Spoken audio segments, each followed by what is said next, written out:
When Bernard Cornwell was 58, he met his birth father, William Uhtred, or Uhtred, for the first time while on a book tour in Vancouver, Canada.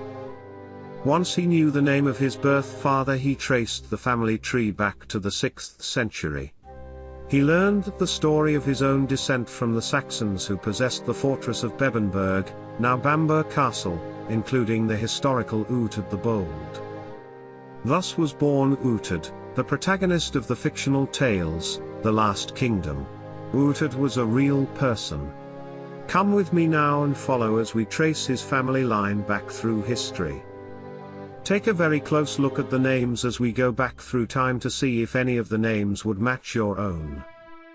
You too could be related to the real Uhtred. My family history starts here. My name is Anthony Philip Close. I have traced my family tree going back to the 9th century. Back to Alfred the Great, who was my 33rd great-grandfather. On my journey back in time, I also discovered that I am related to Uhtred of Bebbanburgh. Come with me now back through time and discover your own family history. Come with me to see if you also are a distant relative of that hero of history. Back to the 19th century. Back to the 18th century. We are now back to a time before a census. Only local church records kept a record of births, marriages and deaths. Here is the census record of Albert James Close.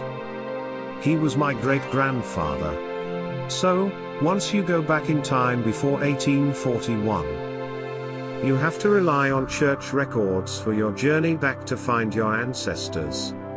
It's a fascinating journey looking at the old church records, thinking of the very different world that those people once inhabited. Sometimes the records were written on any small scrap of paper. When this record was written, paper was very expensive.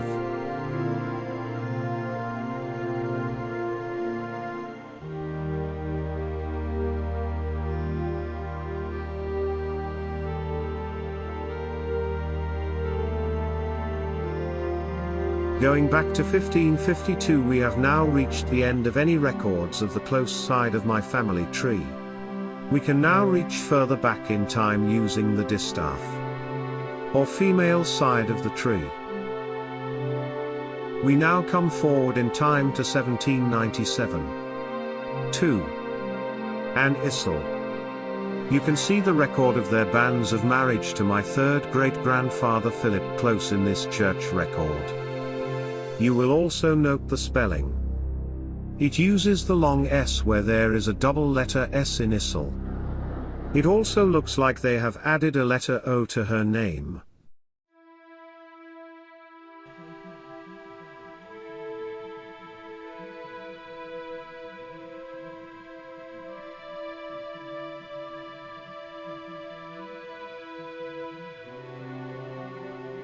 On this family line we can now travel a long way back into medieval English history.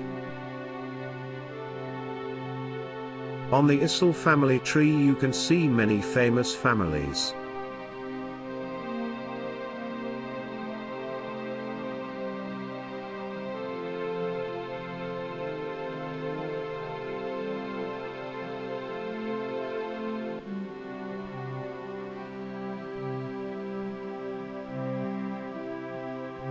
The Newman family line in 1703 marries into the Eastman line that created the Eastman-Kodak family in North America.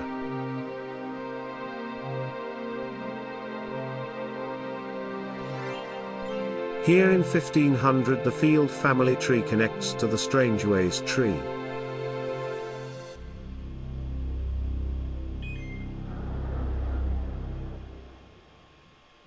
In 1360 we reach a very distinguished family line,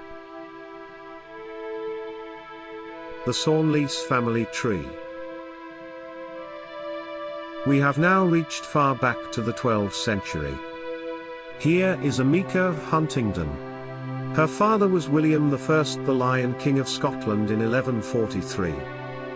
His father was Henry of Scotland. Enric mac David.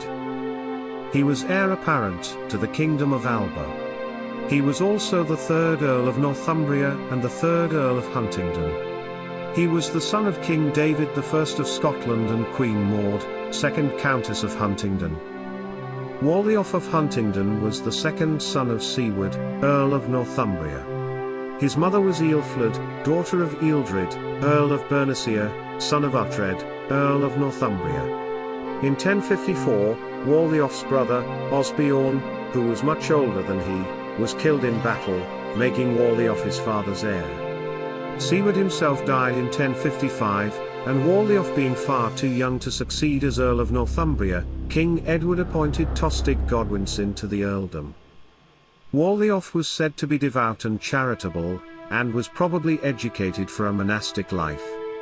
Around 1065, however, he became an earl, governing Northamptonshire and Huntingdonshire. Going back to the 10th century, we have found Uhtred, the hero in the Last Kingdom.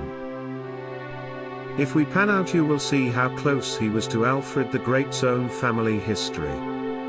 When Bernard Cornwall began writing the Last Kingdom series, he wrote that the two characters actually met.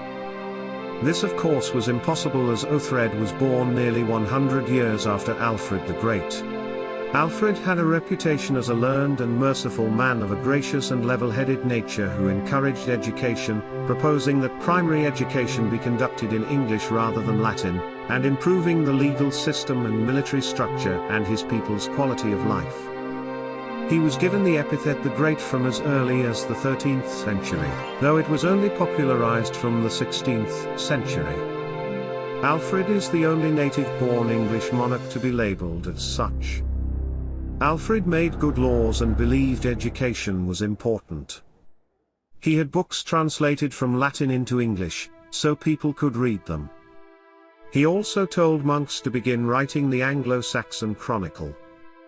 To help protect his kingdom from Viking attacks, Alfred built forts and walled towns that still exist today.